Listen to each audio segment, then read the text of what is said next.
Christmas is my favorite holiday of the entire year, and since I've spent it a few times away from my home, this is how I prepare some of the dishes for my Christmas celebration. But the star of the show is sarmale, which is a typical Romanian dish that it's a must-have for the Christmas celebration. And I have to be honest, growing up, it wasn't my favorite dish or anything that I would specifically request for, but now that I'm away from home, it's a dish synonymous with traditional Romanian food. So today I'm super happy to show you my process and how I make sarmale away from home with ingredients that are available overseas. Any proper Romanian dish starts by grilling onion in some oil, and for this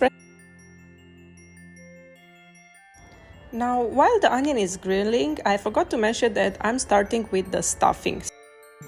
So the onion, we want it to soften and to caramelize slightly so that it doesn't have that raw onion taste and it melts in your mouth together with the meat. To this onion, I like to add sometimes a bit of tomato juice or tomato paste just to add a bit more flavor. Traditionally, we should use bouillon, which is a homemade tomato juice, but this year I did not make it. What's not optional is the cabbage leaves. So these need to be either fermented, which is the traditional way, pickled in salt and brine for over 4 weeks, or you can use freshly cut leaves that you can just boil in water and a bit of salt just to soften them enough to be easy to roll. Don't have fermented cabbage leaves. I'm not judging because I also sometimes just use fresh cabbage, which I boil in water and slowly peel off leaves one by one. I have here a substitute, which is a Chinese pickle mustard greens. This can help you to sour the soup and give that fermented sourish taste, but unfortunately you can't wrap your sarmale into this, so you will still need some type of cabbage leaf.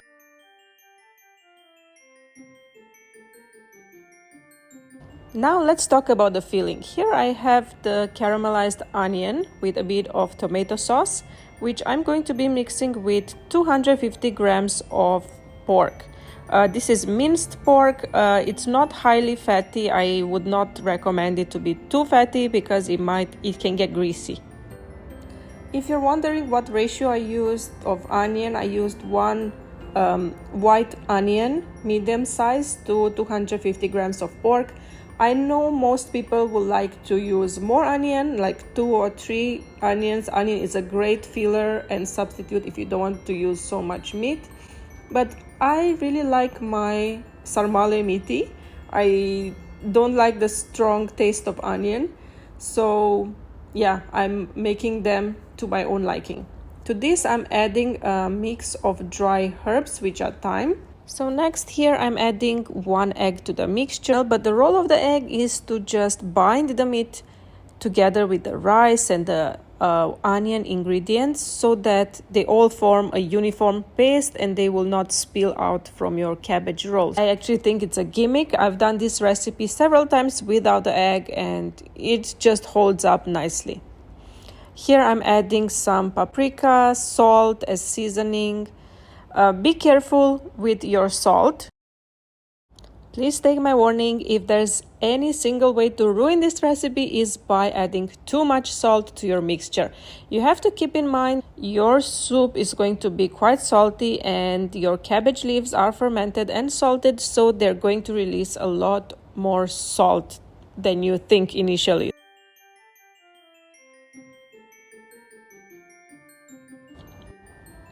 And now the final ingredient is some rice. Typically, I would use about 10% ratio. So if I'm using 250 grams of minced pork meat, I'm adding about 25 grams, which is about 1 big to 2 tablespoons of rice.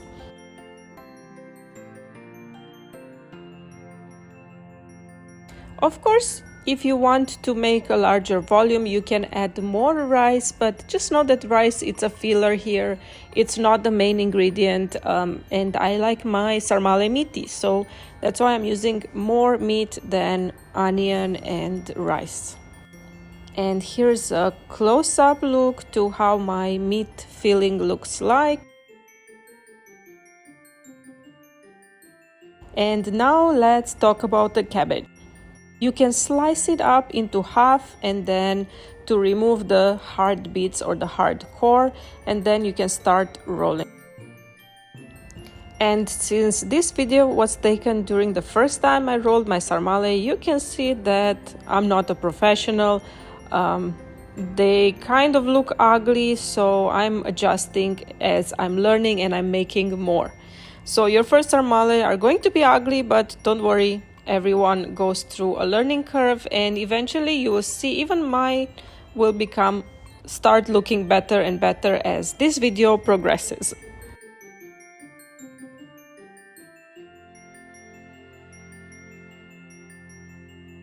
So ideally we need to take one piece of cabbage leaf, place it in your palm or on the cutter board, and then you scoop 1 tablespoon of filling, and then you need to fold all the 4 corners so that it's covered like a dumpling.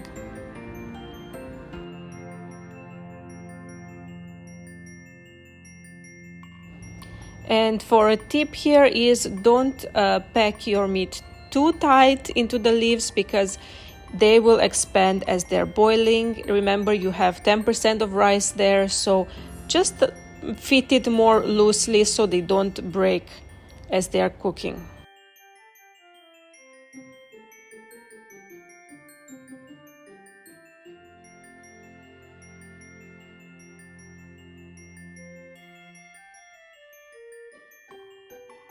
Depending on your size, the size that you choose to make these cabbage rolls, you'll end up with about 20 to 30 meat rolls from one single cabbage. So you'll just have to keep rolling until either your meat finishes or your leaves. So to cook them, we need to assemble them into different layers. So first, at the bottom of the pot, I'm putting some cabbage. This is the leftover from the sauerkraut or the sour cabbage that I use.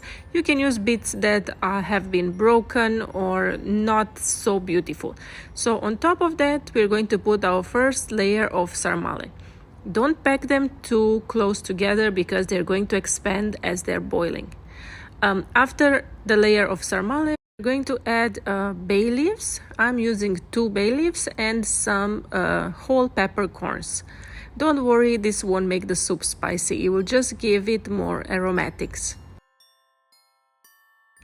So for boiling liquid, we have a few options. We can go with plain water, we can go with soup, or you can go with a mixture of water and tomato juice, or even you can boil them, which is my favorite way, in the liquid that has been pickled together with your cabbage. So that's like a pickle juice, I think, or how would you call it?